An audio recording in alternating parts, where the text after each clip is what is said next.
More than 234,000 Filipinos work here in Hong Kong. Many of them are domestic helpers. Some, like Neresa, take on extra work. She sells beauty products to fellow Filipinos on rest days or on weekends. But Neresa says anti-government protests in the city have affected her sales.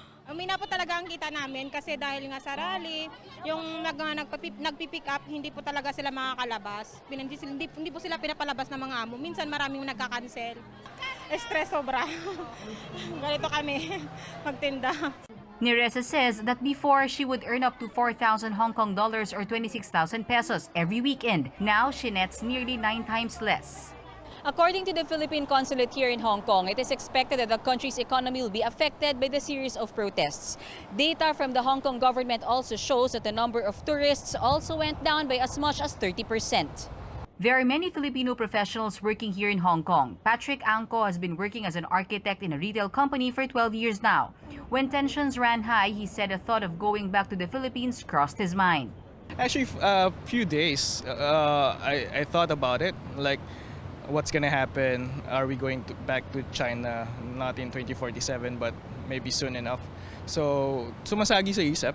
Even my family, even my wife thinks. For Paul Vincent Austria, who has been working as an IT expert for 11 years now in Hong Kong, it is difficult to leave the city despite the constant protests. One time, parang nasa labas ako, weekend yun.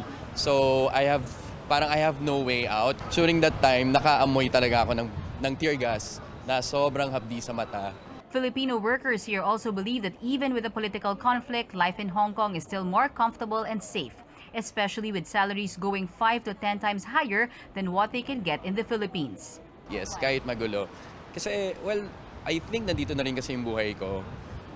Parang mahirap na rin bumalik for now sa Pilipinas. But should tensions in Hong Kong escalate, Filipinos say they have their own contingency plan. That's a good thing about being an OFW here. You have choices. You can choose to stay, you can choose to go back. Reporting for News 5 here in Hong Kong, Mean Los Baños, We Are One News. Hong Kong Chief Executive Carrie Lam is hoping that the huge but peaceful protest over the weekend is the start of a turning point to restore peace and order in the city. Lam said they have to set up a task force to look into complaints about police brutality in many of the protests.